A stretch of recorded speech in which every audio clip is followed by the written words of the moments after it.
আসসালামু আলাইকুম ওয়া রাহমাতুল্লাহ। মানুষের সঙ্গে প্রতিবেশীর সঙ্গে ভালো ব্যবহার করা।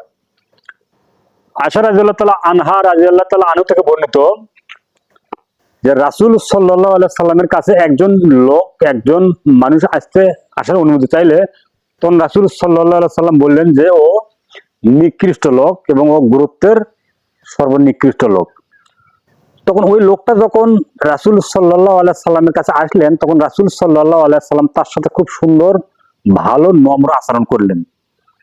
কথাবার্তা বলার পর যখন ওই লোকটি চলে গেল তখন আয়েশা রাদিয়াল্লাহু তাআলা আনহা আল্লাহ রাসূল সাল্লাল্লাহু আলাইহি সাল্লামকে বললেন যে আল্লাহ রাসূল আপনি ওই লোকটির ব্যাপারে যা বলার তাই বললেন, আর তার সাথে এত সুন্দর নম্র আচরণ কেন করলেন?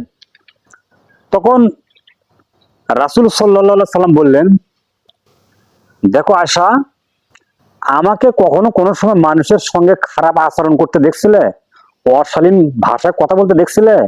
আয়েশা রাদিয়াল্লাহু তাআলা আনহা বললেন যে না, শোনো, ওই ব্যক্তি উত্তম ভালো হবে যে মানুষের সঙ্গে ভালো আচরণ করে, মানুষের সঙ্গে ভালো ব্যবহার করে।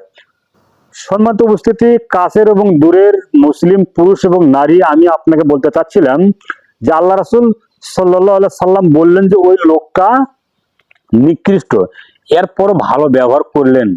আমাকে আপনাকে সৃষ্টি করা হয়েছে ভালো ব্যবহার করার জন্য।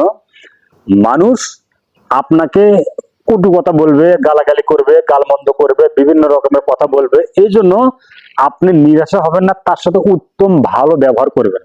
আর উত্তম ভালো ব্যবহার করলে আপনার এই কালেও ভালো, পরকালেও ভালো।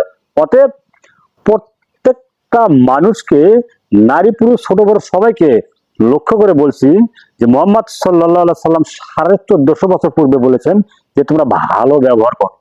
আমি আপনার সাধ্য অনুযায়ী চেষ্টা করব ধৈর্যের সাথে মানুষের সঙ্গে ভালো ব্যবহার করা। আসসালামু আলাইকুম ওয়া রাহমাতুল্লাহ।